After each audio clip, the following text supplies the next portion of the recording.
Hey, welcome back to the Disney Plus Everyday Challenge, and today we have 1,000 Pound Best Friends. Also, in on Disney Plus available on here is 1,000 Pound Sisters. There was also another one that had to do with what was it? Am I gonna mess this up? Yep, I just messed it up. No, 1,000 Pound Roomies. So, yeah. But that is only on Hulu, and that you have to unlock. So, getting back to this one, it's what you think about it. That's what it's. It is what you think it is. It is. It is a reality TV series, and it is about people who are morbidly obese, and that's kind of how it's described right on Disney Plus. These are people who are weighing in at about 4 or 5, sometimes 600 pounds each, and this puts them under a lens that says, "Hey, what are we going to do about this?" And yes, it's a reality show, so a lot of the emotions are no doubt accentuated. Let's just say conflict is. I'm sure the conflict is real. The emotions that they have are absolutely real. I always say that most reality shows are the least real thing on TV, and I am usually right. There's no denying, there's no faking the situation that they're in. So that what they feel and how big they are and everything else is not a pretend thing. The fact is, they started following, I think, filming or some other filming had been done like more than a year or almost a year before any of this that we see here, the current day stuff, is shown. Because for one of the one of the people, Megan, she, one of the best friends, they show footage of her walking around where she is much bigger than she currently is, prior to bariatric surgery, and she was walking around with just basically big large sheet of cloth, and she had a oxygen that she needed just to get around her home. um, Probably our, not to use this pun not intended, our biggest character, at least in personality, is Vanessa. And Vanessa is, okay, I'm going to tell you something right now. These people right here, I do not recognize most of them. I don't recognize some of these. They got their hair colored, or this is what they look like at the end of the series. This is not beginning. If Vanessa is one of these women right here, that's quite a transformation. I do not, I can't tell, and we haven't even met the guy yet. But yeah, we're dealing with women. The camera's following them around in their day to day as they interact with each other, and sometimes they are just raucous, having fun, telling jokes when they're going, about their size when it comes to clothing shopping. Oh my gosh, this little pair of underwear, this could just not even fit on one butt cheek. Like, again, it's great that they have a sense of humor about who they are, their size, and who they are isn't what they are on the outside. That's an accessory. That is not accessory, but it is just the wrapping. So just to put it in a very trite way, it is something though that they are struggling with, as anybody else would be struggling with any other debilitating health issue, and this is debilitating in many cases. And it makes it difficult for them to get around. It makes them difficult for them to raise children in many cases, and one of which, not just physically but emotionally, Vanessa feels that raising her two sons, that she's failed them, especially her older son, who is 18 at the time, and starting to get bigger himself, and starting to breathe heavier when he just does simple things, as compared to, in one example, is trying to stop a minivan while when she lets off the brake and loses her pants. That kind of thing happens in this first episode. And yes, I only watched one episode. How many episodes? It's one season? 3 seasons? It's 3 seasons. And there are 8 episodes, 10 episodes, and 8 episodes. So I imagine, I don't know if this follows them all the way through all 3 seasons, or if it's something that, yeah, just sort of they focus on different people over time. Again, because I don't recognize some of these people. I don't know. Maybe they get added in later, or maybe this is the end product. I feel like I should recognize some of them. And good for them. Holy cow, great for them. If they are transforming their lives. And make no mistake, while they will very much appear that they are content to a certain degree, they don't make their entire life, oh, I'm so heavy, and oh, they're not like that. It's not like, oh, I must change everything. And some of them deny it in some ways. Vanessa very often pretty much ignores any kind of health instruction she's given.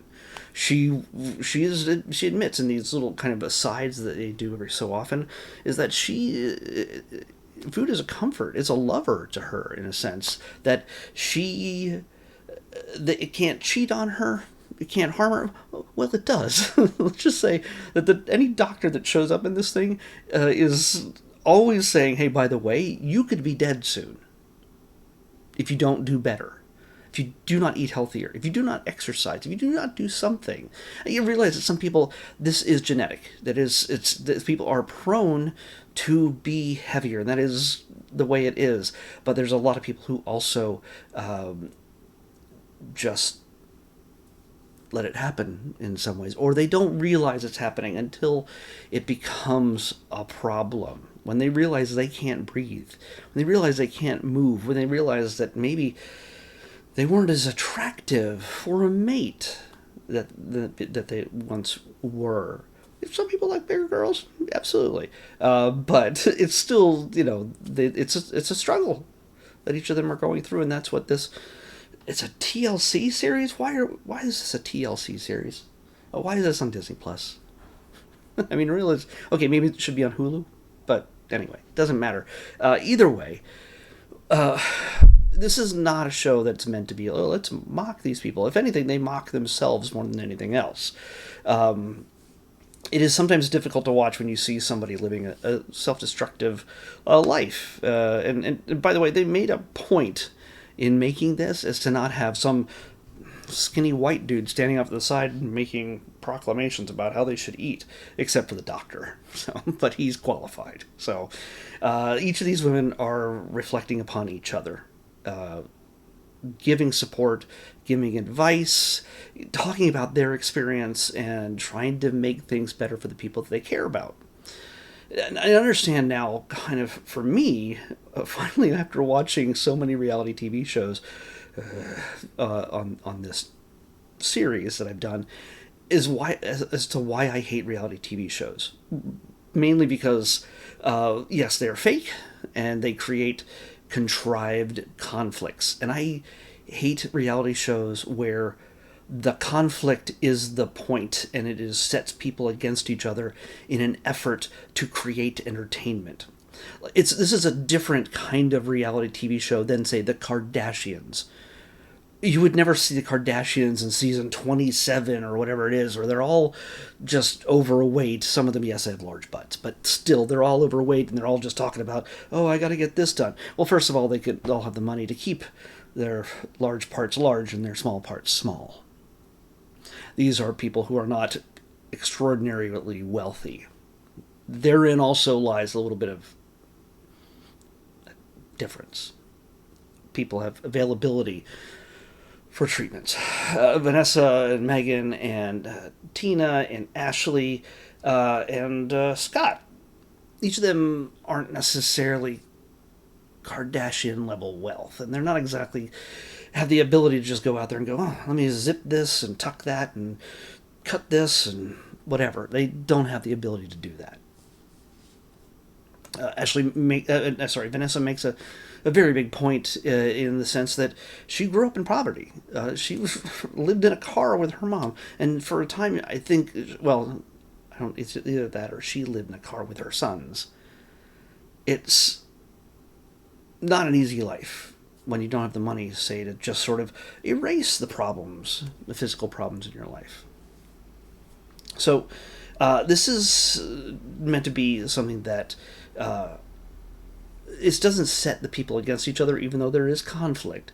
Vanessa herself, who while she has the biggest personality and is the biggest jokester and says all the funniest stuff about who she is as a person, physically, more than anything, that makes fun of that and finds humor in it, even if it's just sort of a shield for how she really feels about herself.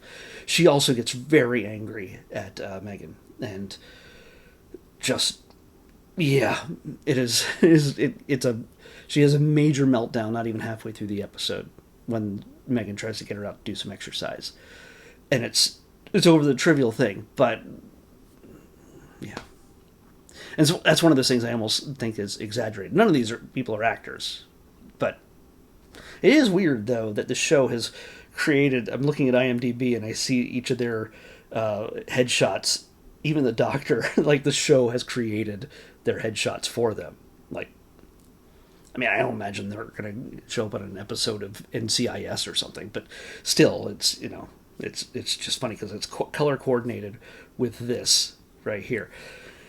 Either way, if you are struggling with weight or know somebody who is, and you know they're going through the same kind of things that most people do when it comes to being overweight and struggling, we have Megan, after she had a bariatric surgery and has lost a considerable amount of weight when she was even bigger than Vanessa.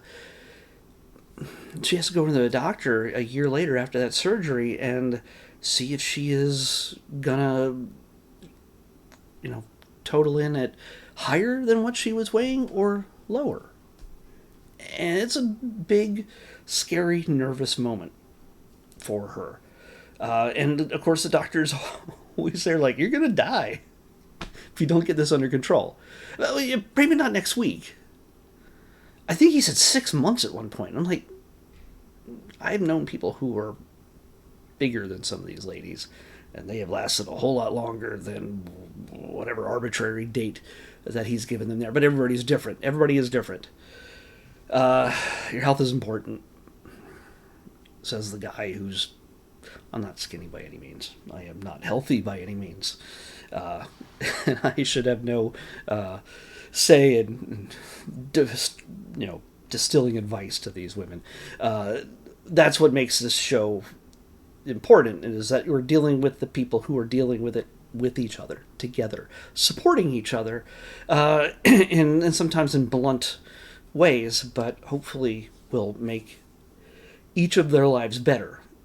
While this may not be an easy watch, it is something that, if you're struggling with this, you might find some comfort. I really don't know. I don't know. We're all dealing with something, and I would think for me watching a show about stuff I deal with might be a comfort. But yeah. So it's not for me. It's definitely not for me. It's again, reality shows I just do not like. But this is a little bit different than the type that says, here, we're going to create a problem, and now you're going to argue about it. Camera, action. Like, those kind of things I can't watch. I'd watch this before I'd watch the Kardashians. Just, yeah. So, yeah, this is not for everybody, and honestly, I don't know why it's on Disney+, but if it's something that you can connect with, I say definitely give it a shot. But we'll see. Oh, man. It's got unplugged, and so now I've lost all my settings. Come on. Load up. Load up. Oh, my gosh. Taking so long. Yeah. All right, here we go. Let's pick a number. 95, or at the other end of the spectrum here.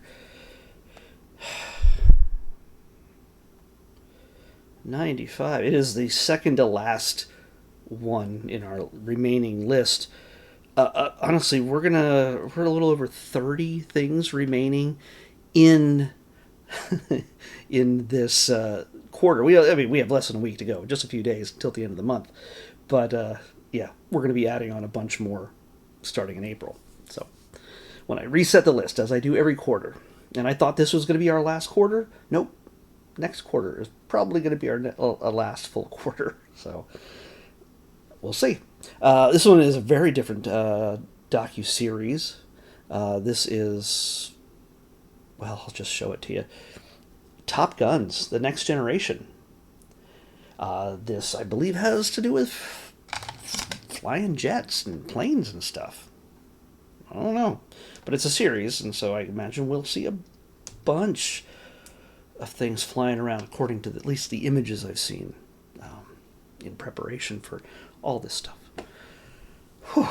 Okay, now I'm out of breath.